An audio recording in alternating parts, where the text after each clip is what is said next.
Last time on Cursebreaker, we made it to the Fey Trader. It's the last stop before we enter the Fernglade and find our way to Thibiaut's home village.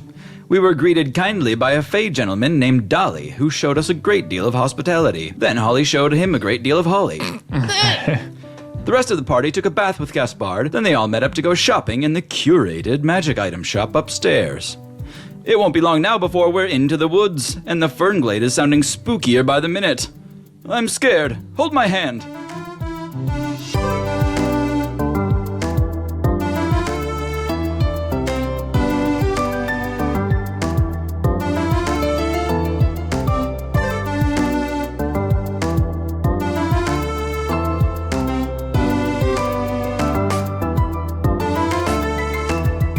Last time we did some shopping and resting and bathing and bedding. Hey. I believe we had just wrapped up magic item purchasing. What is the plan for the rest of you? Remember, this place has a restaurant. It's got beds, baths, the magic item shop. You need a token to get the luxury version of any of these things. Otherwise, you can just buy regular accommodations for a reasonable price. How much gold do we have left? Good question. Here's a good question. I think Bert's getting a standard meal and a standard sleep. Okay. I'm feeling like I'm all shopped out, and I had a really good meal downstairs. And dinner, too. Yeah, you did.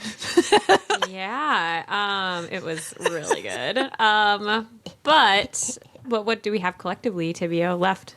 I'm not sure how much Snack has, and I don't think he will tell me, but we do have 2,206 gold remaining on my person.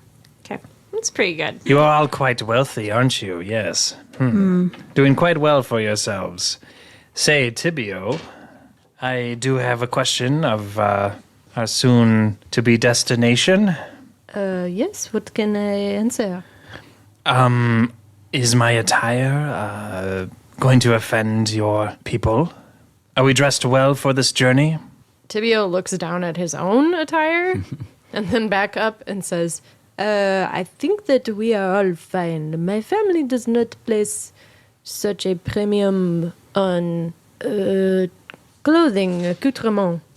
Yeah, but does Snack need to be, like somewhat dressed for us to go? You should be covered. Yes, I have this this tabard and the loincloth, which is 2 pieces of clothing. have you considered pants?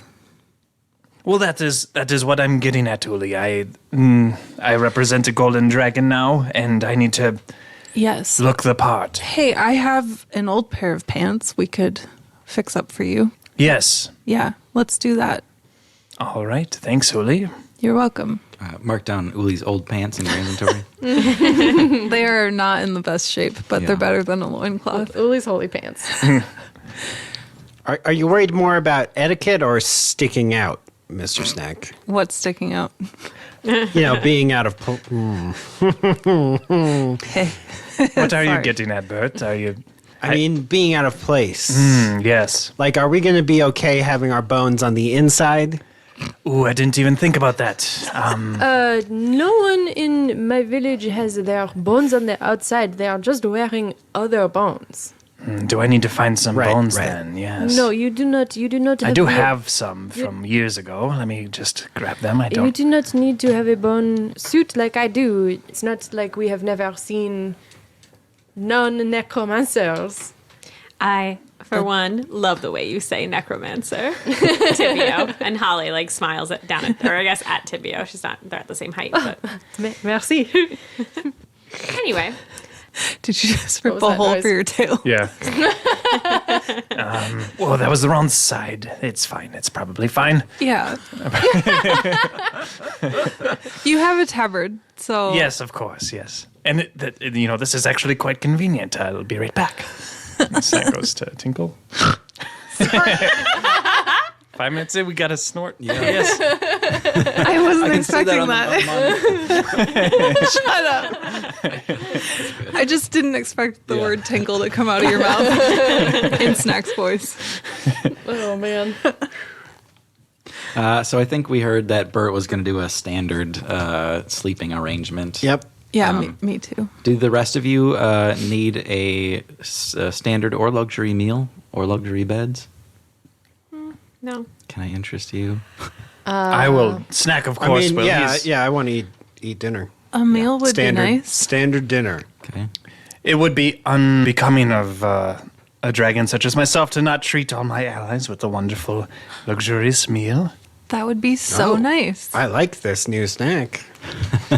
Yes, well, we can do this. Who do we speak with? Is it this room? Just got to ring the bell. Snack shuffles to the lobby and to the bell and taps it with his fist. Just like when Holly did. You tap it and then turn around to see who's coming. And as you turn around, Dolly is already like in your face. He says, "How can I help you, glorious customer?" Oh, that's very nice of you to say, to notice that I am glorious. I would like to treat all my allies to a luxurious meal at this establishment. Such generosity. I'm inclined to give you a discount. How many tokens do you need? Let's see. Thibiaut, how many is it? It is 5. Yes. You gonna eat this food again? I mean, I'll come with. Very well. 5 for the price of 4. Let's call it 100 gold even. Or sorry, 200 gold even. I like the first number better, but yes. Dolly, 200 gold. Let's see. Thibiaut, can you help me count this out? Yes. I just am tipping the lamp until Thibiaut says when. Oh, stop. Stop. Oh, yes. Okay. This many then. There's a couple patrons notice the coins like rolling across the floor. This is weird, right? What? That he's paying. He bought me a desk. He's turned over a new leaf. It's still our money. It's not just his money. That's not true. It's Me, the food is worth it. Dolly bows and deals out the tokens and then gracefully gestures towards a door about 12 feet away. As we walk into the room, Holly gives Dolly a little pat on the butt as she walks by. He kind of gives you an eyebrow and he says, "Round 2, eh?" A second course. Holly just smiles and walks in. Says, "I'll give you your privacy." And he looks at Holly and says, "This time." And closes the door as he leaves. Holly blushes. Instead of Dolly serving this time, it is that chubby elf chef from the front bar who walks out with a giant platter and he says, "Appetizers to get us started. Does anybody need anything else right away?" Can I have a drink "Certainly. with alcohol?" Make that 2. 2 alcohols. Anything else? Yeah, I'll have one of them. 3 alcohols? What's the age of drinking here? I'm almost 7. Well, you're tall enough. Perfect. Yes, I would like one as well. You, though, I don't know. I am okay. I do not. Oh, he'll have one too. Holly says for Thibiaut. Thibiaut looks guilty.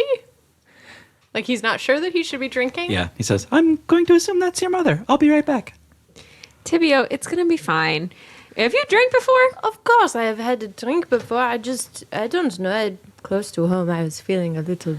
Maybe it'll help take the edge off. Yeah. Yeah, How I old mean- are you? Do we know that? Yeah, he blushes and then he says that he is. I am 20. Oh, You can drink then. I looked it up, and gnomes reach adulthood at 40. They age at the same rate as humans, but they're expected to like settle down into adulthood at 40. That's what I read. Yeah. Okay. but do what you want. If you don't drink it, I will. Okay. if everyone else is, I might as well. Yeah. Thibiaut like kicks his little feetsies. He shows up with another platter of appetizers. It looks like a ring of shrimps, but they're not quite shrimps. It's like some kind of like fey river crab sort of thing. And a few other smatterings, and of course all of your drinks. He starts taking down orders for what you'd all like to eat, and also at that time, Rin enters the room and takes a seat next to Uli. Hey.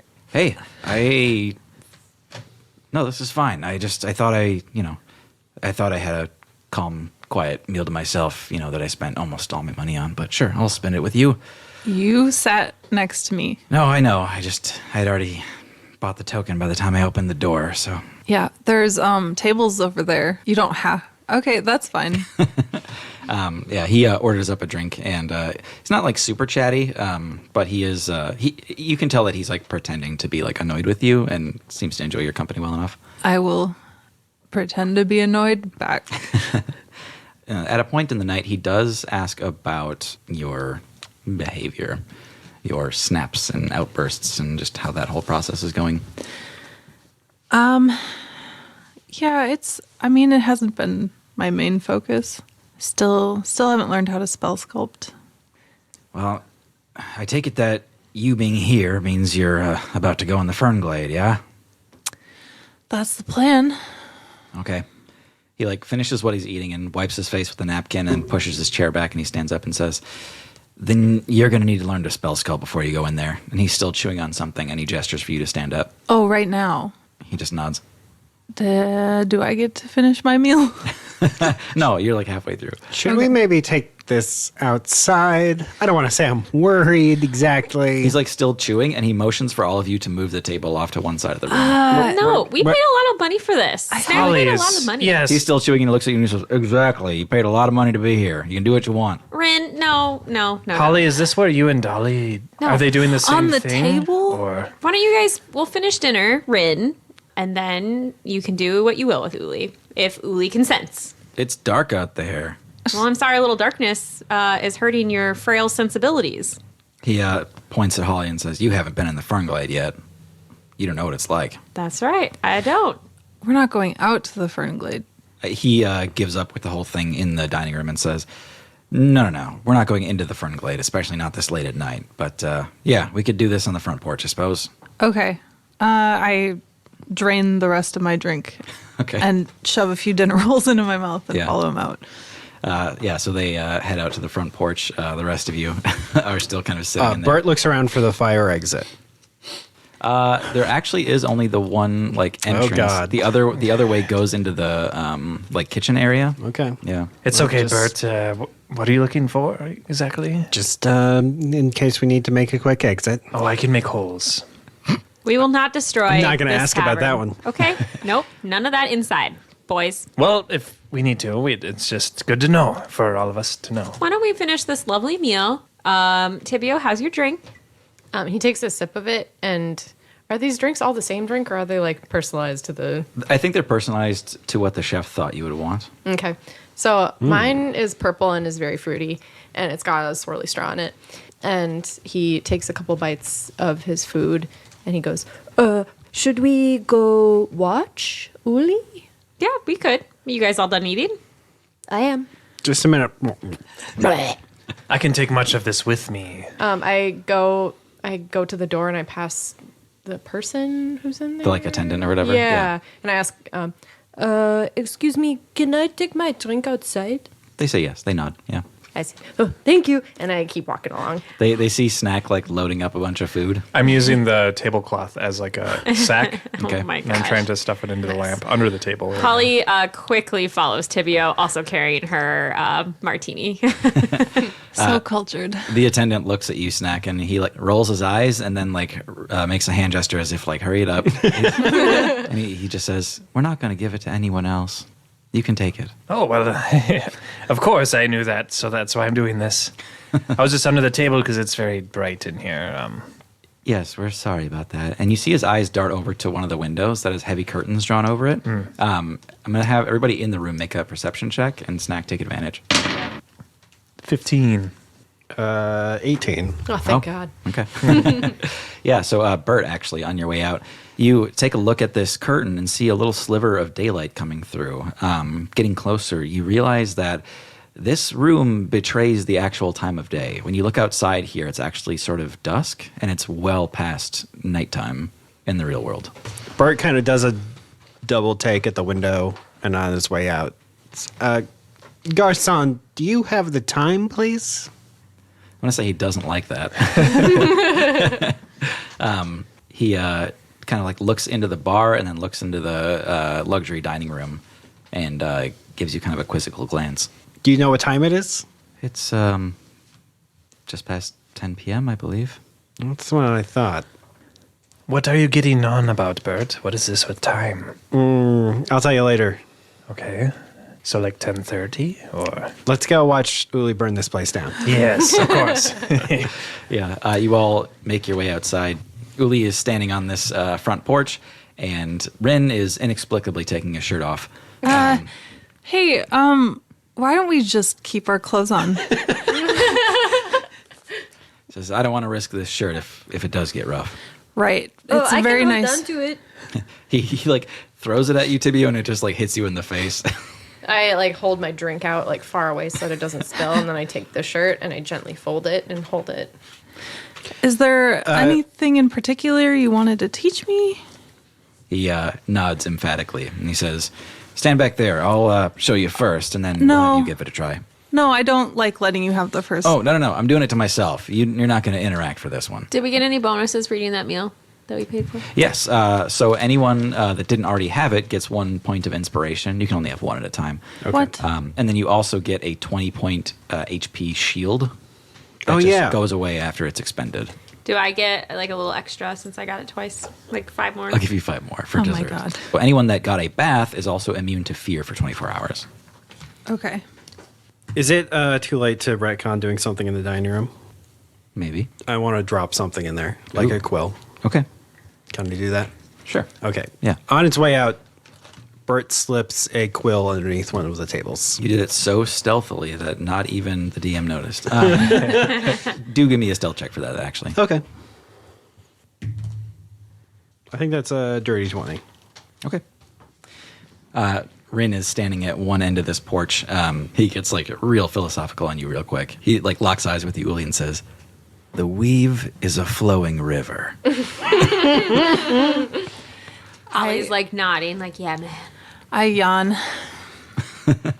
You feel this like light breeze kind of pass by you, and it starts to pick up a little bit, and you see that he is casting Gust of Wind. You're kind of outside of the spell's range, so you just feel kind of the minuscule breeze instead of the full brunt of it. But he actually casts Gust of Wind right on himself to show you how this works. He says, "You have to be calm like a stone in the middle of a river and let the weave flow around you and have confidence that you are unaffected and permanent." And you see the gust of wind go off, and though it is rushing past him and picking up leaves and debris and everything else that was on the porch, his hair doesn't move an inch. He is completely still in the center of it. And then the effect kind of dies down a little bit, and he says, "It's all about confidence." Yeah. Confidence. I have a lot of that. Woo, ooh, yeah. And Holly holds up her drink. See, you don't have to have a lot of confidence when you're in a position like yours. He gestures to Holly and says, "Your confidence is right there." Thank you, sir. Cheers to Holly, Hyacinth. And then she cheers Thibiaut, who's still holding out the drink away from the shirt he's holding. Thibiaut's a little bit embarrassed to be part of this spectacle. What you're saying is that all of my confidence should come from external sources. No. He walks closer to you. He walks closer to you so that only the two of you can hear this conversation. He says, "I'm saying that if you need confidence, you've got an endless source around you. I mean, I know you don't feel it, and I know what that feels like. I used to be a little bit like that. Yeah. Hey, remember, I'm the shield mage. I can't do any cool stuff. I'm not, alpha or whatever." I did spend a lot of time humbling myself and sort of living secondary to everybody else. I honestly have never seen you be humble, but that's fine. Took a lot of work to get here. So how do I do this? All right, well, it seems to me that at least for now, you've got to focus on your friends rather than yourself. So I have to keep them from getting hurt. I think so. Are there any of them you're particularly attached to that might trigger you here? Hey, Thibiaut, why don't you step back a little bit? Hold on a sec. He walks up to Thibiaut and says, "Hey, we're about to cast magic on you, and it could hurt you. Are you okay with this?" Oh, no, I thought you meant... Thibiaut looks at Rin with wide eyes, I don't takes want the straw out of his drink, drinks it, and chugs it, and then steps forward like, if it's for Uli, of course. I don't know how. I don't think I feel comfortable. Uli, I believe in you. I trust you. You will not hurt me. I don't believe in me. I believe in you, Uli. You can do it. Okay. I think what he said is that you don't need to believe in yourself so much as you care about your friends. He points at Bert. Yeah. Yeah, I have strong convictions. And then Holly puts her arm around Thibiaut and gives him a little shake. Oh, stand clear unless this is a package deal. I don't know if we want to start with 2 targets. No, you can start with just Well, yeah. Thibiaut. And Holly pushes Thibiaut forward a little bit. I kind of thought we were going to be casting magic on me. Afraid not. I think this is going to work, though. Okay, hold on a second. It really is best just to jump into this. I'm just gonna quick open my tankard. All right, I got this. I'm ready if you need me. Are you trying to hide the tankard? Just kind of like off to the side. Sure, give me a stealth. 8. He looks at you and he says, if that did what I think it did, it's a smart move in some cases, but don't get yourself to a point where you can't go without that thing. So Thibiaut sees you use the tankard, and he steps forward close to you, and he says, Uli, you don't need it. You have this. It's okay. I believe in you, and you are going to do just fine, and you will not hurt me. What about the the docks at Lamplight and the Tower of Magic, and Uli, I have shield. It is okay. I almost blew up my family. It is okay. Rin is trying to teach you. He is not trying to make you hurt your friend. Right, but he's not a very good teacher. That's okay. I'm a very good teacher. Uli, get ready. Okay. How do I stop this? You kind of have to have confidence that, well, I guess in your case, not confidence, maybe desperation. Does that work for you? Yeah. All right. I need I'm you to comfortable with desperately reach out and think of Thibiaut as impervious, or life would never be the same if anything would happen to him. How's that work? I think that works. Good. Thibiaut gives you 4 thumbs up. What have you got for area magic right now? Shatter and Fireball. Maybe Thunderwave. He goes, yeah, that sounds rough. Let's here. He hands you a scroll, and he says, "This is just gust of wind. It won't kill him." Okay. That's what I was worried about. All right. How do I use this? Well, you just read the text on there, and Okay. it's somewhat familiar to you. This kind of like wizard type casting. I'm pretty sure I had Gust of Wind actually, and I replaced it with something. Okay. Yeah, you cool. cast it on the docks. Yep. That's right. Yeah. Yes, it's all coming back to me. All right. So we'll ignore the kind of like spell mechanics of whether or not that scroll would actually work, and we'll just get straight to this. When you cast a spell with an area effect, you can make a charisma ability check. If the score is high enough, you can spare 1 target as if you were spell sculpting. You finish off the spell, and before you even realize it is taking off, and you have to aim it, and it feels really bad to aim it at Thibiaut, which is sort of distracting. You sort of like lose your cool in the moment, and Thibiaut, you for a second can feel wind rushing all around you, and then you see Uli's face crack, and you know what's coming next, and you just get bowled over, and you get pushed. Let's have you make a strength save. 10. Yeah. You just see Thibiaut get toppled and kind of gets knocked out of his skeleton. Thibiaut, no, I'm so sorry. It's okay. I can't. It's a scroll. I can't turn it off. Okay.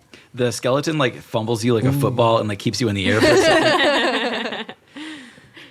See, this is why I can't do this. Thibiaut gets up and brushes off his skeleton and stuff and runs back up like, Okay. Go again. Sounds like he's good. He hands you another scroll. How many do you have? He says, well, I've got to keep a good stock on me, to be honest. Dirty 20. You lock eyes with Thibiaut this time, and the spell is a little more familiar to you. You ready to go again? Yeah.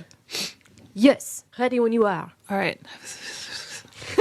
The whispers turn into a breeze, and you feel the wind rush all around you. At times, you can feel little streams of air clip you like a pressure washer, and it like knocks you off balance a little bit. But you can see that Uli is focused, and she is. My face is turning purple and I'm like shaking. Yeah. She's managing to kind of keep it under control, and the spell ends, and Thibiaut is still standing. Yay, Uli! Did I do it? You did it. I don't like that. That's a lot of work. So, to begin with, Uli, your spell sculpt DC is a charisma check of 17. Oh, damn. It's pretty high. That's a lot. Could save somebody's life someday, and it will get lower over time. And your charisma could get higher over time. Okay. Yeah, everybody outside claps. Rin seems genuinely proud of you for having made this progress, and the bonfire people even give a lazy clap. And then it is time for Betty Pie. Is anyone interested in luxury apartments? No. No. I will not stand for this. I will not let my allies sleep on common beds. Where's that bell again? And I go up to the thing to ring it. He like stops your hand before you even ring it, and he says, "Need something?" But I really want to ring it. Is that fine? I reach up to ring it one more time. You see his eyes like shut for the entire duration that it's ringing, and then he just like looks back at you. Holly just mouths, "I'm sorry," at Dolly. He gives you a little head shake and says, "More tokens." I want everyone to be able to sleep in beautiful, luxurious quarters. Yes, tokens for that. I'd be lying if I said this wasn't the time of night where I'd usually raise the price, but you're a charming bunch. Standard price, 50 gold 50 gold? per person. Snack takes a while to count it out. He wants to do it himself this time. Oof. And he passes it in piles of 10. 10, 20, 30. Is there a math check? I'm the math check. I'm like hovering over him like, Yeah. Dolly doesn't have a ton of patience for it. He's like chatting with other patrons kind of while it's going on. But the chef is very proud of you. He's like watching you, and he's like, "Nope, that was 70 again." Oh, yes, of course. Thank you, chef. Yes. Here you go, Dolly. Here's 200 gold pieces. The chef taps Dolly on the shoulder and says, "He's done." He says, "Very good, and your tokens." And the door is upstairs where you know to find it. Good evening to all of you. Have a good night, Dolly. I think he actually leaves the money with the chef and just walks away. Luxury sleep gives you things. Bert wants to perform a little investigation before bed. Okay. So outside his room, he's going to cast Locate Object. Okay. And he closes his eyes and holds up a finger and says, "Show me my beautiful writing quill left in the dining room." The range on that is 1,000 feet. Oh, okay. Does it give you any like vagaries beyond 1,000 feet? I think it just doesn't work if it's not 1,000 feet away. Okay. It doesn't work then. Okay. oh damn. And then he's going to step inside of his room and cast it again. Yeah, it's like 800 or 900 feet away. Oh, interesting. Well, good night. What do we get for sleeping? For luxury beds, each of you would get an inspiration if you didn't already have it. You also get advantage to dexterity and constitution saving throws for a whole day. Oh. The next morning is dark and stormy. What? Oh, spooky. You wake up to overcast skies. It looks like it could rain at any moment. The wind keeps picking up as if it's going to pour, and then it'll just die down a little bit. I quick check and make sure all of my tokens are intact. Your rain tokens? Yeah. You snap them all in your sleep. Oh no. No, they're all intact. Okay. Holly doesn't like thunderstorms, and every time it booms loud, she's like, and like tenses up. For all the threatening weather, it has not quite yet rained at all around this place. So it seems like, for better or for worse, travel is on for today. This place is not quite as festive in the morning time as it is during their evenings. Dolly has greeted you at some point. You all get a free breakfast here. Whoa. Bed and breakfast. Continental. And I think, actually, without much more ado, you all find yourselves ready to venture into the Fernglade. Yeah. I summon Carl as we load up the wagon. Yeah. You approach the edge of the woods in your wagon. Back in travel mode, you're all packed up and, armored up as much as you all really get armored up, which is to say you wear street clothes all the time. Holly has a shroud on now, though. That's right. You were shrouded. I've from got a death. cloak, Yeah. Oh, that's right. You got an AC from that, a too. robe. Snack has pants. A robe. You guys are all kitted out now. Robe. I have totally axe. useless tokens And keys. at the moment. Jingle, jingle, jangle. I got keys that jingle, jingle, jingle. Thibiaut, just as you crest the first kind of wall of trees and this open path, you can tell that something is wrong here. And you knew that coming in. You had heard it from other people, but now you feel it. The way that you can always feel the Fernglade and the way that you're attached to your home and your home village, you can feel that this place is in pain. The atmosphere is the opposite of what you remember through your entire life. It's usually bright and full of critters that talk to you and, essentially like a kids' TV show of a wonderland in here. But today, it is dark under this canopy and damp and cold, and the air is heavy. The grass is yellowed and wilted, and the plants look choked and withered. There's even this thorny type of vine that seems to have taken a stranglehold over large trees, and there are no animals in sight at all. Thibiaut looks around and is feeling a little ill. And he walks up to a tree and puts a hand on it and just keeps looking around, and there's something so wrong. What has happened? It is so wrong. What do you mean, Thibiaut? This is not how my home should be. It is supposed to be so alive, and right now it is. I don't know. There's something very sick here. It's everywhere. It has suffused through the trees. Look at the ground. Where are the animals? And he's getting a little panicky. It's okay. We'll figure it out. We always do. Yeah, if anyone can fix it, it's the Cursebreakers. Yes. I don't want to say it feels like a curse, but Maybe the curses have made their way to my home as well. Everybody be alert. With every passing step, Thibiaut, your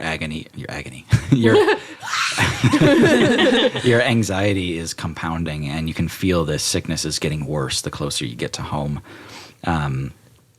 You know that there are a number of landmarks and things and trials and tribulations that you're going to have to pass through to get back home. First stop is your good friend Dimitri. Dimitri is the sort of meter and greeter and fareweller of your culture. Dimitri is a skull that lives on a small stump at the first crossroads in the Fernglade. The Fernglade is not beholden to static pathways. They tend to change from time to time. Also, the fog moves around, and as you know, Thibiaut, there are rules. Yes. You know that you're about to come up on Dimitri's crossroad here, and that things are about to get serious. So as we're walking, I know where we're heading toward. I stop everybody and Come here. Come closer, everyone. I just want to tell you just a couple things before we go any further. Yeah.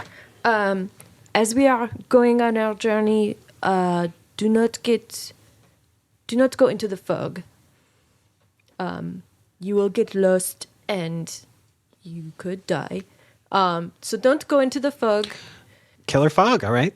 Well, the fog it's not important, but don't go into it. should we hold hands? No, just don't wander off. Just stay together. You got that, Snack? Yeah, I was gonna Yeah. say snack. Fine, I won't go in the fog. I'm very curious, though. Yes, thank you. Also, at night, don't turn off all the lights. Leave a light on at night, just in case. Just in case of... The fog? Yeah, danger. It's a precaution. You just make sure to leave one light on at night. It's funny you asked us to come with you, but you didn't tell us any of this. It's fine, we're I here. did not think about it until we were here, and now that it is so dire and so And he gestures all around to the general malaise of the area. There's also never been this much fog before. Yeah. It is not usually such a present danger. Is this the fog over here, Thibiaut? Please come back, Snack. Please I'm come not back. in it. I'm just close. No, don't get close Smells either. very musty. I will be back. I'm back. I'm back. Yes. Sorry. Do we have to keep you on a leash? Are you talking to me or Thibiaut? You. I will stay close. Okay. And then there is one more rule. If we should meet any fae, as we are out and about, do not give your name to them. I'm sure you guys have heard that rule before. Like our real name? Right, yes. That means not addressing each other by each other's names either. It is like wonky fey magic where You give them your giving name. them your name is a significant gesture. Overhearing your name gives them nothing. Okay. I think we should all come up with secret names. There are many people that when they travel through the Fernglade and into the Feywilds, they will adopt a nom de plume to What does that mean? it's a fake name. Name de plume. Nom de plume. Is this for gnomes? No. No.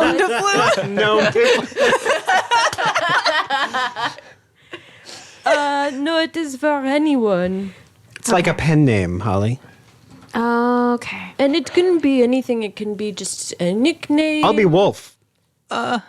Okay. Well, I didn't want anyone else to take Wolf. I'm trying to think of a cute name that Tivia would have already had. Pinky toe. Nimble Sprout. Yeah, Nimble Sprout is fine. Yeah, that works. You guys can call me Fireball. Stitch. Stitch. Yeah, Holly. Oh, wait, we already have nicknames. We have Fame and Fortune and Scaly and Bones. Ooh, you're right. We should just use Wow. those. You all have nicknames. That's cool. We also have Bertoli. Bertoli. Yeah. Okay, that works. If you guys ever want to call me Wolf, though, that's fine. You got three Yeah, I nicknames. feel like Fame and Fortune are bad. Let's rebrand ourselves right now. Wolf and Honey. Honey. Wolf and Honey. You can call me Miss Honey. Miss Honey. It's from Matilda. Well, the fog is getting closer now, I suppose. Snack, your new name can be Blart. I'm going to stick with Scaly for you. I'll say you're all still kind of mulling over nicknames. Yeah. At the point where This you could be the whole episode. Yeah. At the point where you run into Dimitri and Thibiaut, you kind of forgot to tell everybody that they were about to meet a skull on a stump. But when you get there, you see it just kind of like rattles and like turns to look at you as it's kind of sitting on this stump stick thing. And then its eyes light up little red lights. And it just says, Thibiaut, it's so good to see you. Hello, Dimitri. Whoa. How are you? And so many friends, there's so many more than what you left with. Man, if we hadn't been used to Thibiaut's bones, this would have really freaked us out. Yes, everyone. This is Dimitri, and this is Dimitri's crossroads. Cool. Oh, Nice to meet you. He says, what'll it be? And he kind of like leans a little bit left and then a little bit right. And he says, that's all I got. Headed home, Thibiaut? Yes, I am headed home. I was summoned, and I have heard that there has been some danger lately. Indeed, there has, Thibiaut. In fact, and he leans in as much as a stationary skull can. Thibiaut, you may have noticed the forest has rather turned to despair. Yes, I felt it immediately, and I am starting to feel a little crushed by it myself. Are you? Feeling just a little crushed when you're still able to move around and leave this place. I wonder, how crushed would you feel if you were doomed to stay in one place for your entire existence while the world around you rots and the underworld rebels? Tivio is doing that thing where he's looking down and he's got his hands clasped in front of him and one of his legs is twisting back and forth in shame. would you like us to take you with us Mr. Dimitri? No, thanks, friend. I'm fine right where I am. In fact, I've got everything I want right here.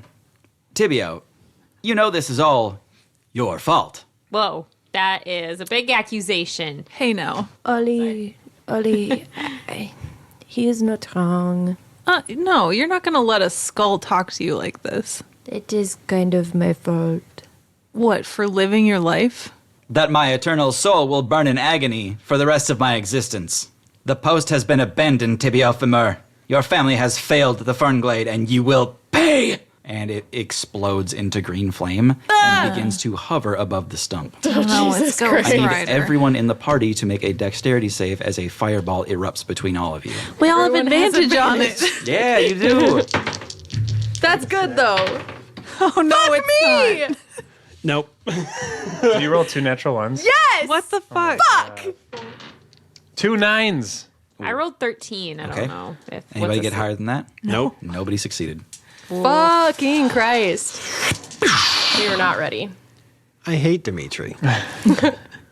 This is your friend? It was. All right, I'm glad y'all ate. That is 22 fire damage that explodes and rolls over all of you, coating you in flames, singeing your clothes. You smell burnt hair. Momentarily blinded and suffocated, and some of the withered grass has caught fire. Wait, it's fire damage? Yes. I don't. Oh, wait. I'm resistant to that. I'm resistant too. And then I'll Must have be everybody nice. roll initiative. 18, bitch. Sorry. 15. Tib, 8. Rolling well this time, guys. Bert, 17. Holly. 6. All right, first up is Uli.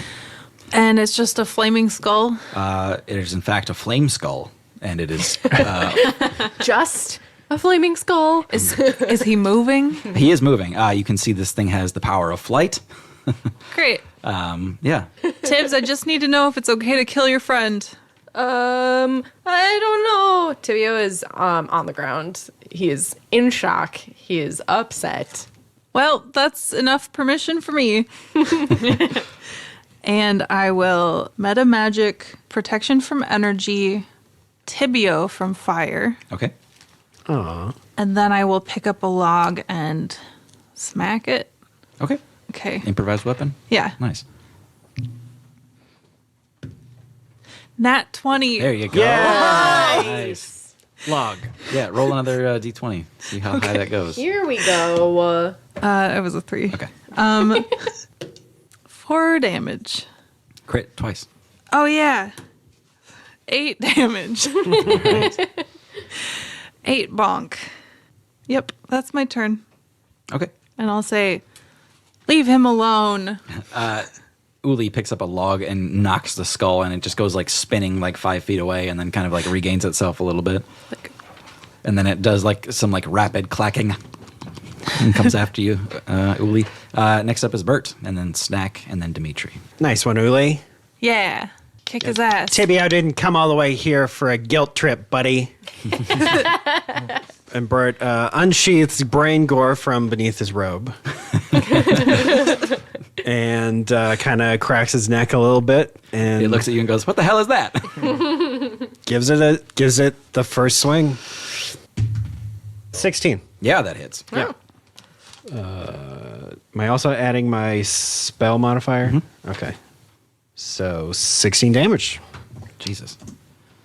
So Bert unsheaths his axe and winds up and takes a swing with it, but he doesn't come near hitting the skull, nor does he even release the axe at all. A spectral axe head flies out of this thing and chops into the flame skull. Cool. Ha! Bert, as this thing impacts the skull, you can feel this thing's surface thoughts flooding into your brain. You also all see the skull kind of make this face where its jaw goes slack for a second, and you all hear it go, Does it have a brain to Any gore? good surface thoughts?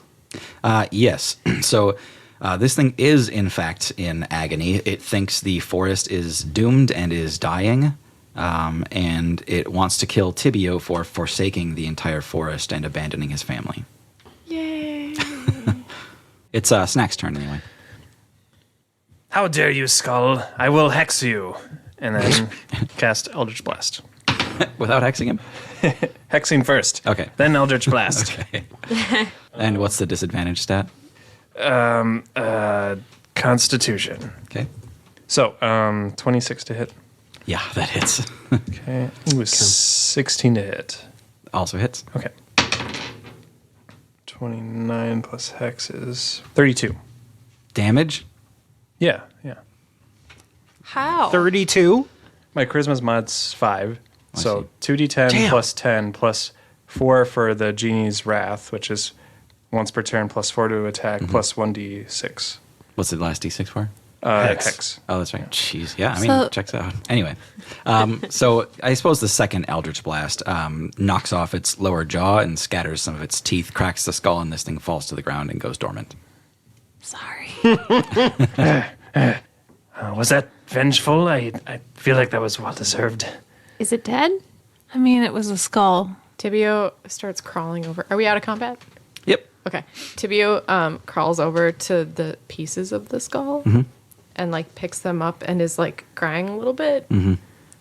He tries to like put them together a little bit and like set them back up on the stump. He's shaking. He keeps dropping the pieces. Yeah. And he looks around and he says, Is this my fault too? No. Did I do Thibiaut. this too? Holly gently like takes the skull pieces away from Thibiaut's hands and sets them on the stump herself, and then she like puts her arm around Thibiaut and she's like, "No, it's okay, Thibiaut. What have I done? You didn't do this. You didn't know." We did this for you. Wait, that's not better. Thibiaut, you can't escape the thought that like somebody in your family is going to see this at some point and ask what happened to Dimitri. I have to take him with. I have to show them. I know that they are going to know. Thibiaut. Thibiaut, it's just a skull. It's literally just a skull. We could, Well, it is now. yes. We can try and figure out a way to fix it, but I think you need to focus on righting the world first. We need to get back to your home as soon as possible, I think. Yes. And we're here to support you. I know this is a lot. I'm sorry we hit first and asked questions later. Well, technically he hit first. And I did ask for permission. Thibiaut just kind of like nods to himself and wipes his tears and gets up and We should go. Are you going to take the pieces with you? yes. Okay. I'm gonna gather them and like fold them into pieces of cloth. Was it a special kind of head magic? He's special. I should take him home. Sorry. You put him in your intimates wash bag. No, just kidding. My mesh bag. Are we going to have to kill a lot more skulls? I hope not. We should hurry though. You continue through the woods here. You notice the path you're walking on is turning into much more of a rut with these high dirt walls on either side. And those dirt walls eventually give way to these stony walls. Eventually, you come to realize that you're in something of a natural labyrinth.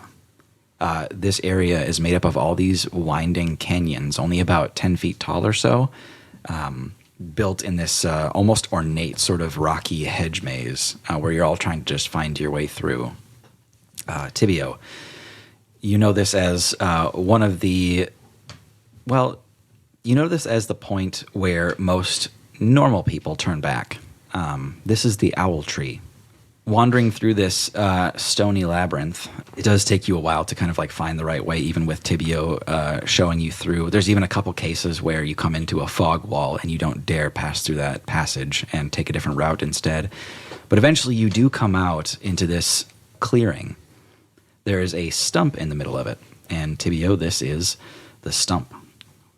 The stump? The stump. Sorry, it's all very canonical to you. You know what all this is, but it's rather insignificant to the rest of everybody here. You have not seen any trees that have been cut down in the Fernglade, although this one is. When you stand on this stump, you can look through this archway, and just the way that you're facing this tree, at this very specific angle, looking under this archway, the way that these vines hang off of this distant tree makes the perfect shape of an incredibly detailed owl, feathers and all, but only when you see it from this exact perspective underneath the archway. Thibiaut, this owl usually is a good judge of who should be allowed into the Fernglade further. Mm-hmm. After this, it's Fae territory. It's guarded. It's a protected place. You don't know what to expect now. I explain the owl tree to everyone, kind of sadly and distractedly. I don't know what we will find on the other side. I'm sorry, this is not the way I would have introduced you to my home. Well, we'll fix it. Yeah, you'll get your home back. Okay. Can I try to see it? Yes, each of you can. Can we take turns on the stump, like looking and trying to be like, oh, I think I see it. Oh no, there it is. Right when you get the right angle. Yeah. Do you have to be gnome height? Holly, you're standing on the stump, and everybody here hears this creaking, this falling of debris and a shaking of leaves, as those of you outside can see this tree kind of weirdly distort, like a dryad yawning or something. It sort of spreads out. Holly, you can see from your perspective, this owl has gone full spread wings and kind of like closes them back in, and it looks down at you. And then it abruptly cocks its head to one side much faster than you think anything that big should be able to move. And the tree speaks to you, Holly. Holly, Hyacinth. Yes? It folds its wings back in and glares at you and says, "You share adoration for the Fae." Yeah, they're pretty great. So far, the ones I've met, anyway. The Fae are not to be trusted. Oh, I mean, a general mistrust of strangers is okay. It looks at you again, and you can feel like a sort of vulnerability with this thing. It's looking at more than what it's seeing. It says, "You are a stranger to adventure and have much to experience." I haven't experienced as much as some, but I've experienced a great deal more than others. You hesitate to save others when their sacrifice benefits you. Everything's not black and white in reality. You all can see the tree kind of shake and drop a bunch of sticks and leaves. You act with wrath when others are made to pay the price. Can you give me an example? Also, your mind wanders to Dave getting branded and punching Joe out of frustration. Oh, yeah. I'll punch a bad guy. That's fine. You can see that this thing has gone stationary again. It seems it has finished judging you. Bert's going to pull Uli aside while Holly's on the stump. Got it. Yeah, I was hoping my debut of Door's Axe would be a little more triumphant, but I just feel terrible. I mean, it was pretty cool, though. Oh, thanks. And Means a lot, Uli. yeah. Anyway, this thing, I mean, I got a little read of Dimitri's brain when I hit him. It can do that. Oh, yeah. That's pretty cool. He really hates Thibiaut. He really thinks everything here is his fault. Can you imagine? Thibiaut's so, like, soft-spoken and sweet. It has to be a misunderstanding. Right. But anyway, we have to be really careful about his feelings. This is a huge weight. Let's not tell Thibiaut that information just yet, maybe. Yeah, I think that's the plan. Okay. But let's go get judged by this tree thing. Yeah. I was just going to say, I think we should probably keep an eye on Thibiaut. Like, stand guard a little bit. Yeah. He's pretty fragile right now. So. Thibiaut is walking around, and like each individual plant that he sees that's really wilted, he's like touching it and kind of like sighing to himself. Like, You can see the way forward is perfectly clear to all of you.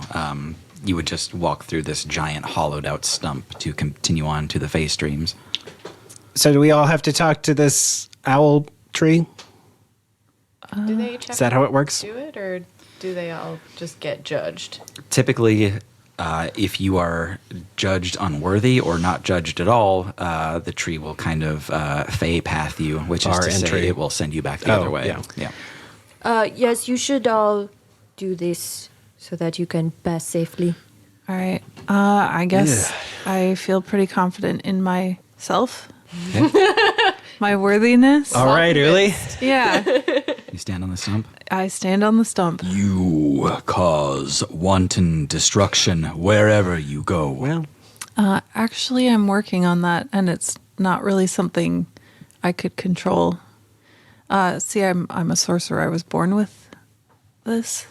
I didn't ask to be, so.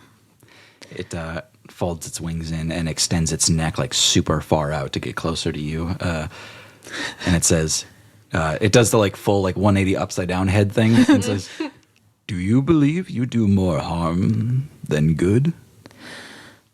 Well, that's kind of how I used to see myself, but I'm learning that I'm not always about destruction. I have more worth than that. I can make friends now and save them. Friends. You solve your loneliness by endangering others with your presence. How do you repay them for their risk? Well, actually, I just learned how to not hurt them, and I think I do a pretty good job at taking their feelings into account. I'm learning a little bit about emotional intelligence. I think I'm making great strides.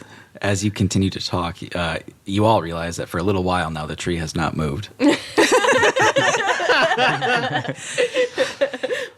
hey, we're all hearing everybody's. Yes. Okay. Yeah. And Public judgment. and I made amends with my family, and I even had a good conversation with a brother that doesn't like You see me. one branch do the shoe motion. Uli, I think you're done. Oh, okay. Sorry. I'll just go over here. Good job, though, Uli. Thanks. I think it's fine. All right. I'm next, I guess. This is like reverse confession. Lay it on me, tree bird. You step onto the stump. You see this thing kind of regain its composure, and then it like sinks its head like into its own neck and just becomes like a little ball of a tree. It says, "Your anger is mitigated only by your hesitation to act. Do you consider yourself a kind person?" Usually, when the situation calls for it, sure. Barum. No, it doesn't say that. Your obsession for your journalistic endeavors pushes you to ignore what's best for yourself and others. What say you? I don't doubt that I can ignore some of my needs sometimes and what's best for me, but I like to think I do what I do to help other people. And yet, you are filled with doubt for yourself, for your role, and for your significance. Some of the others, they're Cursebreakers. They have abilities I don't, but part of this journey is trying to figure out the best way to help people, protect people, whether it's passive with the stuff that I write or taking a more active approach. You can see that this tree is still enchanted, still moving, and it just kind of hovers there for a while without asking you another question, Bird. It seems to be struggling with you.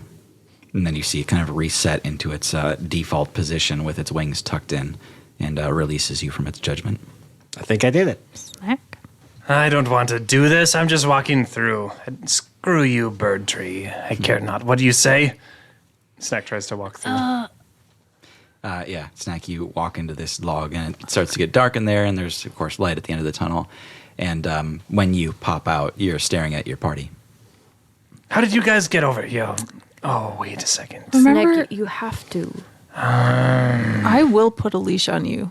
I don't need that. I don't think he's going to be any meaner than your dragon friend was. Yeah, that was embarrassing. I hesitantly float up on top of the log.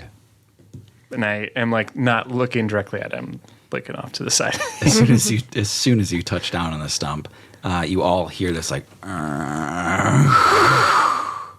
as the tree drops an entire branch. Oh, jeez. He just killed the owl tree. That was a good branch dropping sound effect. The tree looks down at you and kind of rumbles this area and says, "You are no stranger to evil. Yes. You have wrath and destruction on your hands. Yes, yes. This is not going well. You bear the mark of the Golden Flight, and their judgment is respected here. Thank you. You will cause no harm in these lands." Is that prophetic or is that something I should take to heart? I assume both. That was better than any response I could have. Well, you are the nicest crow I've ever met. On fire. Oh, man. Snack floats down and, yeah. Thibiaut gets up on the stump.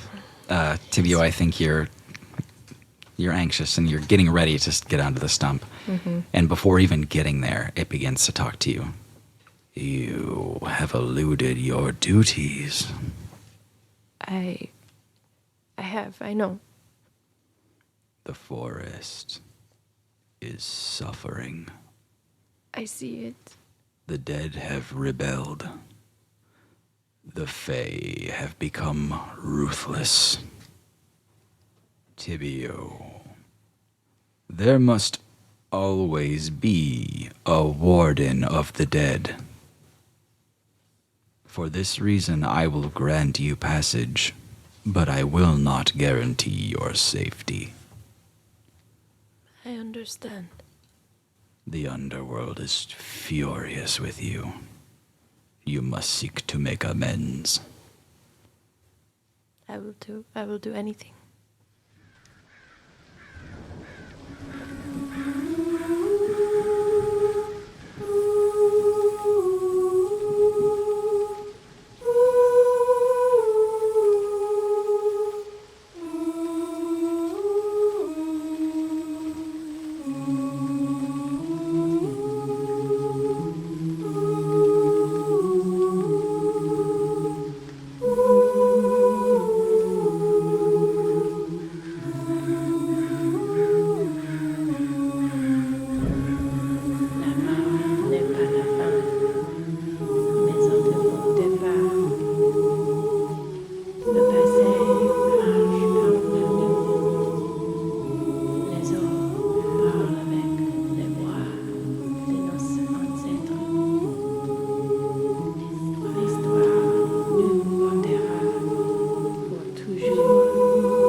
You hear a deep groaning of wood as you know the roots and passageways are churning underneath the owl tree, and it sets you on the right path to enter the Fey streams.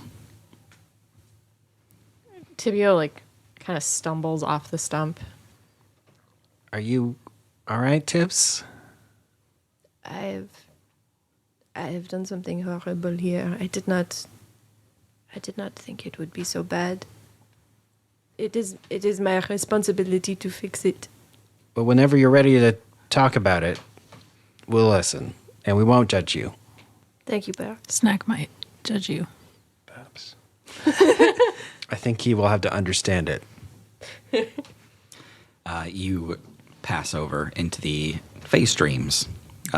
Face streams. Thibiaut, you know that there are 6 rivers here. One of them is a dry riverbed these days. 2 of them are shallow streams and nothing to really worry about at all. The first one, that's a real river, can be a bit of a challenge. On your way there, the only real event of note was a lonely squirrel that you had seen on the road. It looked up to speak with you, and instead it just screamed for about 30 seconds. Oh my god! And then ran away. What was it saying? I think it's just shouting the word darkness over and over again. Thibiaut, if you are curious, it was shouting darkness a lot, over and over again. Snug, I know. Oh, well, you speak squirrel. As Squirrel. yes. You all take a dip through the dry riverbed and then splash across the shallow streams. And before you know it, you're at this kind of inexplicably rapid river with water kind of crashing over the stones here. There is an elfish man. You would think by any assumption, Fey. He has a sort of black mohawk. It's kind of a long hairdo that's shaved on the sides of his head. Is he in a band? He might be. He's got a lot of these like wooden earrings clamped to him. He's got some like tattooed markings, and he's leaning on a staff. And next to him are these large, like boat-sized leaves. They almost look like bean pods, or these big crescents. Holly, maybe you should handle this one. She gets all the elf men. Holly, everyone be very careful. Do not give your name. Right. Right. Honey. All right, Bones. Okay. Holly walks up to the boatman and says, "Hello, I'm Honey. What's your name?" Just out-trick the elf guy. Outfoxing the Fey. Also, they probably know when you give them a fake name, right? I mean, they won't know until they try it. They don't like feel anything. okay. Yeah. So the dry bed was not a problem. The cart didn't have to get judged, nor did Carl. He seemed to be fine. But this is the point at which it is no longer feasible to keep the cart with you. There's 2 more rivers after this. The ferryman, I guess, ferryman, turns to Holly and says, "Greeting. The name is Winder. Winder. Lovely to meet you. Lovely to meet you, Honey." Yes. He frowns when he sees that like nothing has happened at the word honey. Me and my companions are looking to cross the river here. How much for a ride? Honey. Oh, honey. Honey. It seemed to me you are quite new to these lands. Yeah, it's my first time, but my friend Bones over here is from this area. He kind of like turns on his staff to look up at Bones, the aforementioned, and kind of grimaces, and he says, "I'm not feeling especially motivated to help anyone today." Could we just have your leaves and be on our way? Can I take my leave? No. These are my leaves to trade. You must trade me. What is it you'd like? Parts of you. Oh, Tough sell. Yeah, that's... I'll bite. Which parts? He walks up to you and says, "You have much to offer, do you not? You have so many secrets, so much knowledge." Thanks for noticing. Perhaps you could part with some of it. Some knowledge? Indeed. I'm always happy to share knowledge. Unfortunately, it's not share, it's give to me. Forever.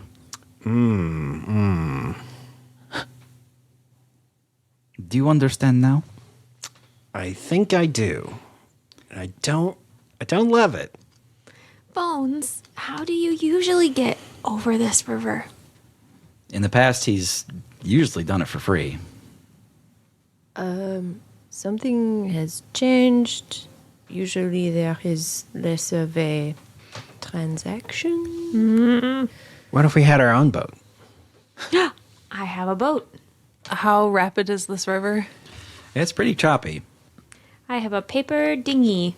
He says, Fine, take your own boat. I suppose he's pretty hungry. Who's hungry? Oh, you know. And he nods his head towards the river. Bones, what's in the river? Give me a knowledge history check. Yeah. You might know. How far crosses the river? 23. Oh, shit. Okay, you do know. I do know. Yeah, there is a giant koi fish that lives in this river. Oh. Only there is, it is very large. It is a fish like gold and orange, and it has very big fins. Goldfish. A giant fish? Oui. It is a particular kind. I do not know it in common. It got teeth. Yes. Some people have them small in ponds in their home. Oh, like a koi. Koi? Koi. Koi. What? What? That doesn't seem like the most scary. I think there are some great bargains to be had here. Tell me, fancy scaled one, what is your name? Yes, my name is Snatch. No. Snatch. No. Snatch. Ah, Sorry. Snatch. Yeah, Again, that found. is. That's our snatch. Scaly snatch. You have some unique feature. Yes, I like. Ah, yes. Yep. This, I like it. And he points to your tail. He says, I would have that. No. Well, I prefer to keep it. How about these lovely scales? I don't know what it's like to not have them. I guess, do we... I look to the group. Do we need these boats? I'm starting to think I mean, this I might don't. be our only way across. By all means, don't make a deal with me. See where that gets you. What is the return policy on these boat payments? All sales are final. Yeah. SAILS. I have another idea of how to get across. But, have you ever heard of the Fey Trader? Yeah. Yes, I have heard of it. Okay, well, did you know on the 3rd level there is an illustrious trading shop where many trades can be made? Yes, stolen relics from the Feywild. Yes. Well, if you ever make your way there, Okay, I didn't notice that first. please tell them Holly sent you before you buy. Can Holly try to roll or try to convince him? You've already offended him a little Yeah, bit. yeah, you can. You have disadvantage with this one. 14. Okay. It dawns on you now that that the Fey here and the Fey at the Fey Trader are probably not aligned.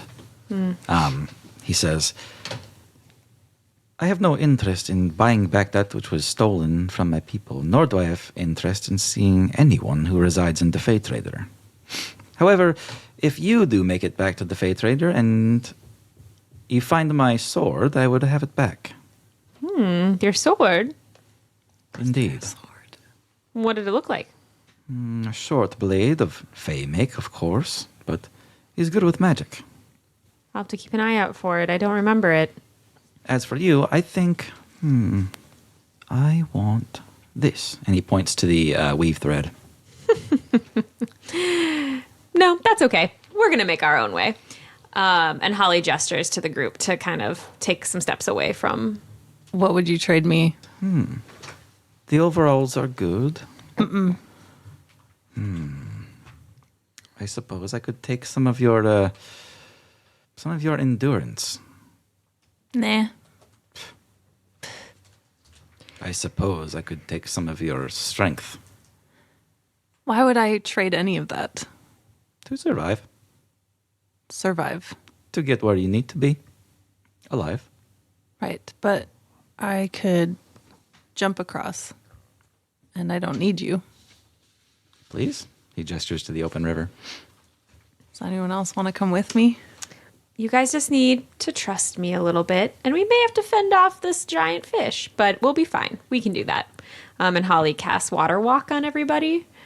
I have Dimension Door, and I can take one person, so I was just going to do that. Okay. I'll take the door if you don't mind. Yeah. I'm just going to hop across with Bert. How far across is it? Probably 50 feet across. Okay. I was Dimension gonna door say goes 500. 501 feet, yeah. Well, then I'd take a running leap. Yeah, yeah. And then, Do it in the air. yeah. Yeah, Dimension Door gets you there. Holly starts walking across the water. I'm going to have my axe at ready in case that fish shows up. Okay.